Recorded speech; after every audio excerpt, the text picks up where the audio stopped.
Alhamdulillah wassalatu wassalamu ala rasulillah. Amma ba'du, fahadihi ayyamul maghfirah, fatubu ila Allah. My beloved brothers and sisters, stop for a moment and listen carefully. The second Ashara has begun. These are not just another 10 days of fasting. These are the days of forgiveness. Imagine if tonight your entire record, every secret sin, every hidden mistake, every regret you still carry could be wiped away completely, not reduced, not delayed, erased. Imagine standing before Allah with a clean page. How differently would you treat these nights if you truly believed that was possible? How differently would you pray? How differently would you cry? These 10 days are a gift many people did not live to see, and you are here, alive, breathing, given another chance. Do not let this opportunity pass you by, because forgiveness is being offered right now, and it is being offered to you. My beloved brothers and sisters, in these 10 days, Allah is not merely watching you, He is inviting you. Think about that carefully. The Lord of the worlds, the one who created you, sustained you, protected you, and concealed your sins from the eyes of people, is inviting you to come back to Him. These are the days of maghfirah, not ordinary days, not routine days. These are days in which Allah loves to forgive. But let me ask you something honestly. If the doors of forgiveness are open, why do so many of us still hesitate to knock? Why do we delay raising our hands? Why do we whisper istighfar without feeling? The problem is not that Allah is unwilling to forgive. The problem is that we underestimate how much we need His forgiveness. Every single one of us walks into this second Ashara carrying something, a sin we regret, a habit we cannot break, a prayer we delayed, a promise we broke, a glance we should not have taken, words we should not have spoken, and perhaps no one knows about it except you and Allah. But Allah knows, and yet He still allowed you to reach these 10 days. Allah says in the Quran, Inna Allah yuhibbu tawabin. Indeed, Allah loves those who constantly repent. Notice, He did not say He tolerates them. He did not say He merely accepts them. He said He loves them. The one who returns again and again, even after falling again and again, is beloved to Allah. These doors are open not for the perfect, but for the struggling. Not for the sinless, but for the sincere. If you waited to become perfect before turning back to Allah, you would never turn back. The beauty of maghfirah is that it begins while you are still flawed. It begins while you are still weak. It begins the moment you say, Ya Allah, I need you. My brothers and sisters, imagine standing on the day of judgment and seeing mountains of sins in your record. And then imagine those mountains erased because of a few sincere nights in the second Ashara. A few tears before Fajr, a few moments of brokenness in sujood. Do not underestimate what Allah can do with your sincere repentance.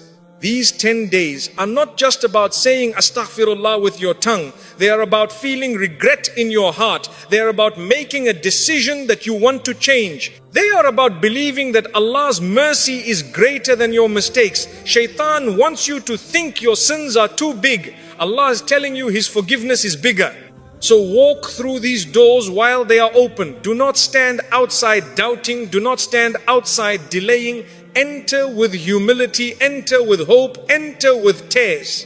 Because the one who sincerely enters seeking forgiveness will not leave empty-handed. The second Ashara has begun and the doors are open. My beloved brothers and sisters, one of the greatest burdens a believer carries is not the sin itself. It is the memory of it. It is the replaying of it. It is the shame that whispers in the darkness, you went too far, you cannot come back. And this is exactly where Shaitan wants you. He cannot stop you from sinning forever. But if he can convince you that you are beyond forgiveness, then he has trapped you in despair. Listen carefully. Your past does not define you. Your repentance defines you. There is a difference between the one who commits a sin proudly and the one who commits a sin and then cries because of it. The first is distant. The second is closer to Allah than he realizes. Allah says in the Quran, وَمَنْ يَغْفِرُ الذُّنُوبَ إِلَّا اللَّهِ. And who forgives sins except Allah? This is not a question seeking an answer. It is a reminder. There is no sin too large for Him. No history too dark. No mistake too embarrassing. The one who created your heart knows its weakness. He knows your environment. He knows your struggle. And He still calls you back. Perhaps you carry something from years ago. Perhaps before Ramadan you were distant, perhaps your salah was inconsistent, perhaps you fell into something repeatedly, and now in these days of maghfirah you feel unworthy. You feel like a hypocrite raising your hands. But let me tell you something powerful. The fact that you feel regret is a sign of life in your heart. Dead hearts do not feel guilt. Living hearts tremble. The Prophet, peace and blessings be upon him, told us that the one who repents from a sin is like the one who never committed it. Reflect on that. Not reduced, not partially erased, completely removed. As if the page was wiped clean. Imagine that record on the day of judgment blank where once there were stains. But repentance is not just words. It is a turning. It is regret. It is stopping the sin. It is intending not to return. Even if you stumble again later, you return again and again and again. Because Allah loves the one who keeps coming back. Do not allow shaitan to chain you to yesterday. Allah is offering you tomorrow. The second ashara is not about staring at your past. It is about rewriting your future. The door is open. Walk through it without carrying the weight of despair. My brothers and sisters, forgiveness is not found in pride. It is found in brokenness. There is something powerful about a servant who lowers his head before his Lord and says, Ya Allah, I was wrong. Those words, when spoken sincerely, shake the heavens.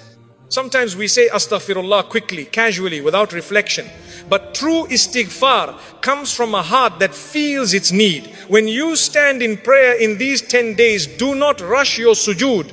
Stay there. Speak to Allah honestly. Tell Him what you did. Tell Him how weak you feel. Tell Him you want to change. Allah already knows, but He loves when you admit it. Pride is dangerous. Pride whispers, it was not that bad. Pride says, everyone does it. Pride finds excuses. Humility says, Ya Allah, I disappointed myself. Humility says, I need your help to become better. And when humility enters the heart, mercy descends from the sky. The Prophet, peace and blessings be upon him, despite being forgiven, used to seek forgiveness constantly. Why? Because he understood that a servant never outgrows his need for Allah. If the best of creation made istighfar daily, what about us? These 10 days are an opportunity to break that pride within us, to admit that without Allah, we are lost.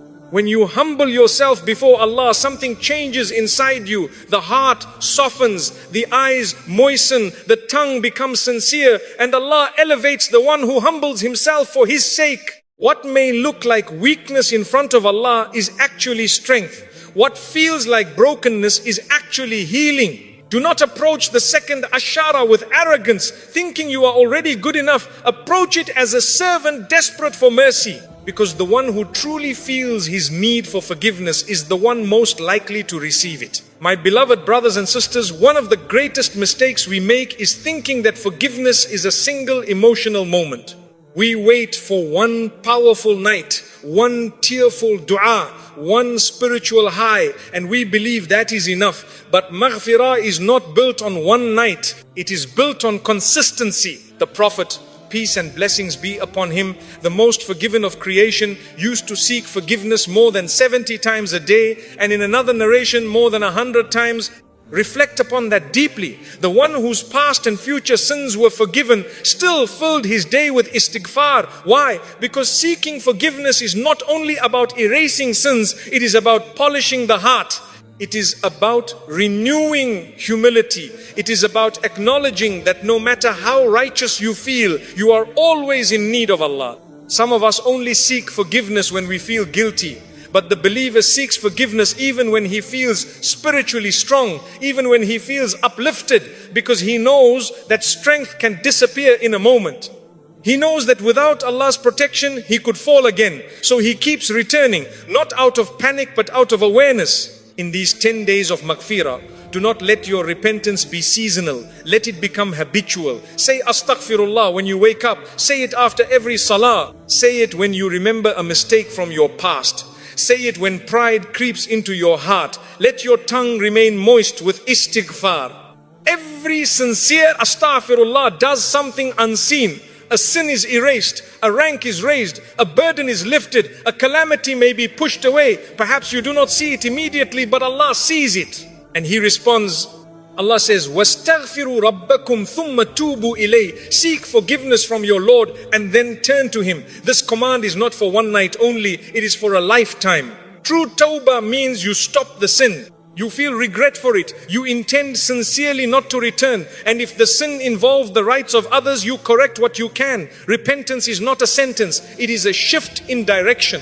If you were walking away from Allah, you stop and turn toward Him. Even if your steps are small, they are in the right direction. Do not say, I will change after Ramadan. Do not say, I will fix this later.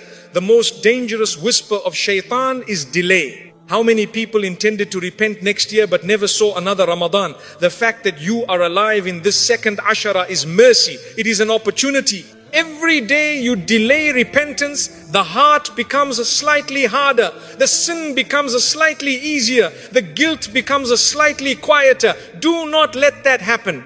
If you feel even a small pull toward Allah right now, respond to it. Raise your hands, lower your head, admit your weakness, ask sincerely. Begin now, so that when the last 10 nights arrive, you enter them already purified, already softened, already close. These days of maghfirah are passing quickly. Each sunset is a page turning. Each night is an opportunity closing. Do not hesitate at the door of forgiveness. Enter fully, enter sincerely, enter today. My beloved brothers and sisters, seeking forgiveness is not only about asking Allah to erase what is behind you, it is also about protecting yourself from returning to it. Many of us repent sincerely, cry sincerely, and feel sincere regret, but we do not change the environment that led us to sin. And then we wonder why we fall again. If you truly want this second Ashara to transform you, you must guard your heart. Because the heart is the battlefield. Shaitan does not always attack you through major sins. Sometimes he weakens you through small repeated habits, a careless glance, a casual lie, a small compromise. And slowly the heart becomes comfortable with what once disturbed it. The Prophet, peace and blessings be upon him, taught us that when a person commits a sin, a black dot is placed upon the heart. If he repents, it is removed. But if he continues, it spreads. Imagine that each sin leaves a mark. Each repentance wipes it clean. In these days of maghfirah, you are being given the chance to polish your heart completely. Do not allow new stains to form while you are cleaning it. Guard what you watch, guard what you listen to, guard who you sit with, guard what you follow online. If something pulls you away from Allah, distance yourself from it. Not because you are perfect, but because you are serious about your repentance. Some people ask, why do I not feel khushu in my salah? Sometimes the answer is simple. The heart is distracted. The heart is attached to things that darken it.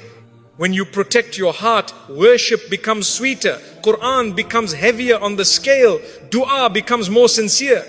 These 10 days are not only about crying over past mistakes, they are about building barriers against future ones. If there is a door that leads you to sin, close it.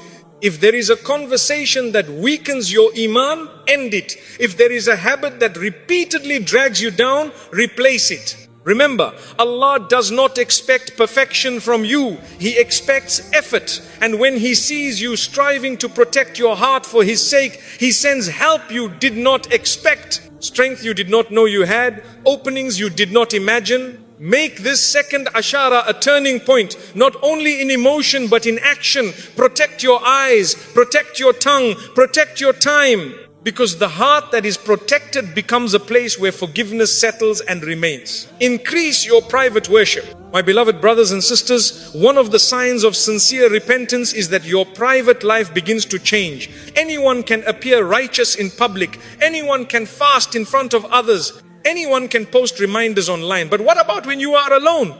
The second Ashara is the time to strengthen what no one sees except Allah. Pray 2 extra rak'ah in the darkness of your room. Make dua when everyone else is asleep. Whisper Astaghfirullah when no one is watching. Because the deeds done privately are often the ones most beloved to Allah.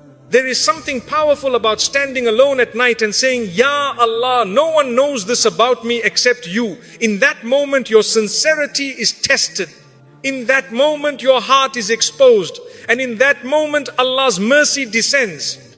Do not underestimate small private deeds, a hidden charity, a silent dua for someone who hurt you, a moment of sincere regret in sujood. These acts may be the very reason your sins are forgiven.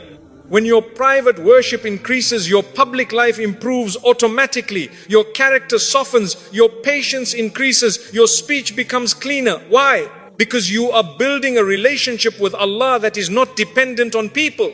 In these 10 days, try to add something secret between you and Allah. Something no one knows. Let it be your personal bridge to forgiveness and protect it. Do not boast about it. Do not announce it. Let it remain between you and your Lord. Perhaps that hidden deed will be the one that tips your scale on the day of judgment. Remember the day you will stand before Allah. My beloved brothers and sisters, forgiveness becomes urgent when you remember accountability. One day you will stand before Allah alone. No followers, no family, no friends, just you and your record.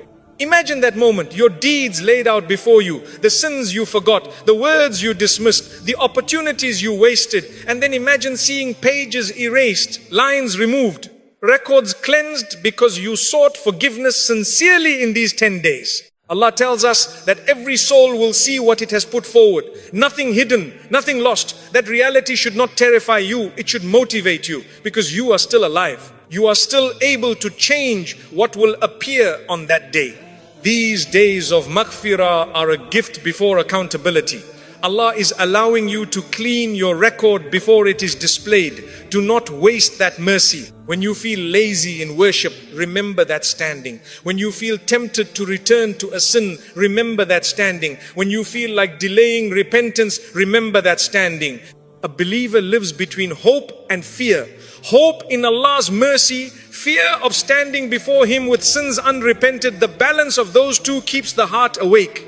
So in this second Ashara, imagine your record being rewritten. Imagine entering the day of judgment lighter because you chose to seek forgiveness now. We believe that Allah wants to forgive you. My beloved brothers and sisters, perhaps the most important lesson of these days is this. Allah wants to forgive you more than you want to be forgiven. He is Al-Ghafur. He is Al-Afu. He is Ar-Rahman. These are not just names, they are realities. Sometimes we approach Allah as if we are begging an unwilling Lord, as if forgiveness must be forced from Him. But Allah's mercy precedes His anger. He invites you to repentance. He stretches out His hand at night for those who sinned during the day and stretches it out during the day for those who sinned at night. Do you understand what that means? It means that every moment you are alive, the door remains open. Do not let shaitan convince you that your sins are too many. Do not let him convince you that you are too far gone. The only unforgivable sin is the one you refuse to repent from. Approach these 10 days with hope. Raise your hands believing you will be forgiven. Cry believing your tears matter. Whisper Astaghfirullah believing it is heard. Because Allah is not looking for perfection from you. He is looking for sincerity. The second Ashara has begun. These are days of maghfirah, days when your record can change, days when your heart can be cleansed, days when your future can be rewritten. Do not let them pass as ordinary days. Seek forgiveness deeply. Protect your heart carefully. Increase your private worship sincerely. Remember your standing before Allah seriously. And believe with certainty that the one you are turning to is more merciful than you can imagine. My beloved brothers and sisters, there is something incredibly powerful about a tear that falls for the sake of Allah. Not a tear that falls because someone saw you. Not a tear that falls because you were emotionally moved by a story. But a tear that falls when you remember your sins, when you remember your distance from your Lord, when you realize how patient He has been with you. These are the days of maghfirah. These are the days when hearts soften. But let me ask you honestly, when was the last time you cried because you disappointed Allah? When was the last time you felt pain, not because you were caught, but because you disobeyed the one who has never stopped providing for you? We cry over dunya, we cry over lost opportunities, broken relationships, financial stress, health scares. But how often